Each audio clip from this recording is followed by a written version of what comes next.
You're listening to WHIP, Philly's #1 college radio station. John, Cole, Kevin Rowley here for Temple Sports Hour. And Kevin, one of my favorite things to watch is always ESPN 30 for 30s. They're always fantastic. And there was a recent ESPN 30 for 30 short directed by Ken Jeong. We all know him from The Hangover, great actor. He's also a doctor. And the subject of his piece was Dr. Reggie Ho.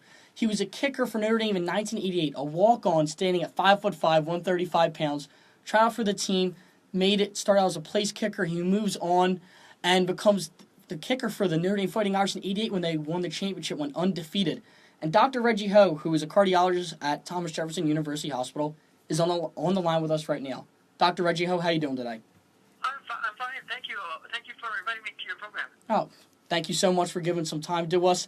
And we know you have a busy schedule, so we'll make sure we're not holding you off too long. Yeah, that's fine. So once again, I watched this ESPN 30 for 30 short. I first found out about it when I was watching Keith Olbermann's show on ESPN. Ken Jeong's on there promoting it. And I had to ask you first, what was your initial reaction when you found out you would be the subject of an ESPN 30 for 30 piece? Yeah, I was actually kind of somewhat taken aback, by it because there's a lot of other much better, greater student athletes than I was, and for him to have a piece about me was was very nice. I was very flattered by it. Hi, Reggie. This is Kevin Rowley. Thanks for coming on.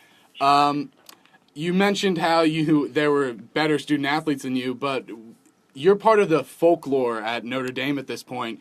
Even your quarterback at the time, Tony Rice, in the 30 for 30 piece said, "I have nothing against Rudy. He's a fellow Notre Dame guy, but Reggie Ho deserved more than that. Reggie's a better story." How does it feel to be part of the folklore at Notre Dame? Oh, it's quite an honor, to be a part of, just to be, at Notre Dame as a student in itself was great, and to be on the football team with, all these great athletes, it is a great time, and really an honor for me to be, part of it, and it's really, a team effort, it's even though I get all this, accolades now, it really was a, team effort, and Tony Rice and Ricky Waters and the Holder, the Holder, Tim Grunhard and Pete Graham and the Stafford and everything. It really, I owe them all the credit in the world. Well, Reggie, we appreciate your humble demeanor, and we mentioned how you were a walk-on in the 30 for 30 short. It mentions that you were cut from the team the first time you tried it out, and then you made it the second year. And they talked about your commitment, how you said you would practice in the parking lot. And what was your initial reaction when you found out you did make the team? I was just happy to make the team, to be walk on to the Notre Dame football team, and I was just very happy. And I said that if I died here, I'll be happy. And once I made the team, I wanted to see how far I could go to do whatever I can, and fortunately it worked out very well. So you were a 5'5", 135-pound walk-on at one of the most storied programs in college football. You made up for it with sort of a scientific approach to kicking that allowed you to maximize your talent, so to speak. Could you go into your kicking process a little bit? Sure. Being kind of small, I can't kick the ball, farther than a lot of the other kickers out there, the little bigger kickers. So, one way, as you know, to get the ball farther is to pull it. When you pull it, you can get a lot farther, but then you also lose, the control of the ball and the accuracy. So, I want to. So I learned to pull the ball to get it farther and get it high up in the air, but try to do it in a way just a lot of repetition and doing it over and over to make yourself consistent. Because that's the ultimate goal of field goal cooking, is just to be consistent. And getting the ball through the upright. So if you kick it far but you miss the uprights, it doesn't make a difference. What you did. Joining us on WHIP right now is Dr. Reggie Ho, subject of the ESPN 30 for 30 short directed by Ken Jeong. So, Reggie, we talked about you worked really hard to get on this team. You worked hard as a student. And let's look at that 1988, that magical season in which Notre Dame Fighting Irish go undefeated. You take down Michigan in the first game of the season, 19-17, where you go 4 for 4 on field goals, tying a Notre Dame record. The 26-yard field goal was a game winner within the last 2 minutes of the game. And they've dubbed that game the Reggie Ho game. How does it feel that there's a game in Notre Dame history where they name it after you? Ever in your wildest dreams did you imagine that? No, never. Actually, I don't really regard the game as a game. I just stated it. If it wasn't for Ricky Waters running a punt return back for a touchdown, then we would have lost that game. If it wasn't for my offense, the offense getting up to the making these field goals easier for me, it wouldn't be easy for me to make those field goals. So it really is, as I mentioned, a team effort. And it's not my game. It's really the team's game. And I just think it was a great win for to start off the 1988 season. So you played an integral part for a team that went undefeated on its way to a national championship, beating powerhouses like Michigan and Miami along the way. How does it feel to know you were a key factor for one of the best teams in the history of Notre Dame football? Oh, it's great. I mean, just to be part of the team, it was wonderful and something that I could have looked back on as having great memories from college. And we played some really fine teams. Back then Michigan was a great team. University of Miami was obviously a great team that just come off a national championship, and and USC was also a great team. And we played them; they were undefeated and ranked two in the country. So just to be part of that season, was really a very, very rewarding experience, and I was honored to be a part of it.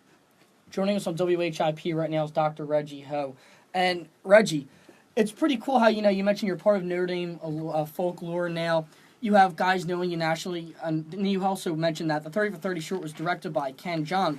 And it was pretty cool. On Sunday, during the Packers Seahawks game, he tweeted about the big role kickers had in that game, and he gave you a shout-out. I don't know if you're on social media, but he tweeted out saying, Reggie Ho could have made it and treated my palpitations, #student-athlete. And, Reggie, I noticed so many of these players today in college sports seem to be athlete-students, and you epitomize being a student-athlete. Talk about, all the hard work you put in, because you obviously weren't just an athlete. You put schoolwork first. Sure, yeah. I went to Notre Dame to get a degree, to get an education. And, I think that's what college is all about. It's, learning, getting an education, not just in the books, but also in life.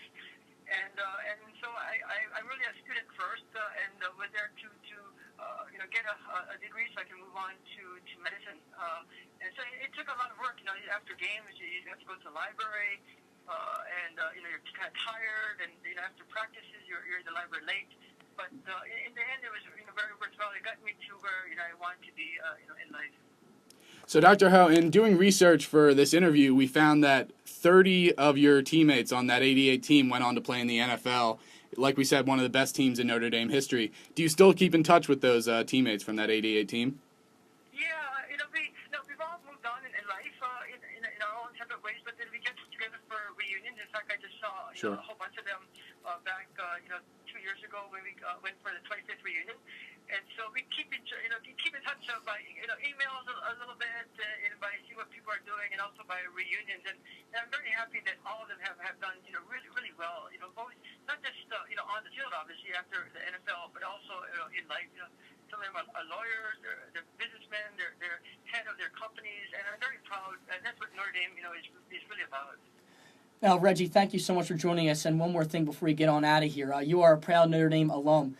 And I don't know if you know this, but on Halloween this upcoming season, your Notre Dame Fighting Irish will be coming into Philadelphia at Lincoln Financial Field. And they'll be taking on the Temple Owls. Will you be in attendance? Yes, absolutely. In fact, I was playing it. They were actually supposed to play this year, in fact, but then I think they took Temple off into Florida State on the schedule. So we played Temple 2 years ago, if I recall, and now they're coming back to Lincoln. So I plan to be in attendance for the game. Absolutely. All right, Reggie. We look forward to seeing you there. Hopefully, we can catch up. Thanks so much once again, and hopefully, your Fighting Irish have a nice season coming up. Thank you very much. It's a pleasure to be on your program. Oh, thank you so much for coming on. Thank you, John. Thank you. That is Dr. Reggie Ho, a cardiologist at Thomas Jefferson University Hospital. And talk about a humble guy. I mean, that was fantastic. That's actually, I got to tell you, I think that might have been my favorite interview I've ever conducted.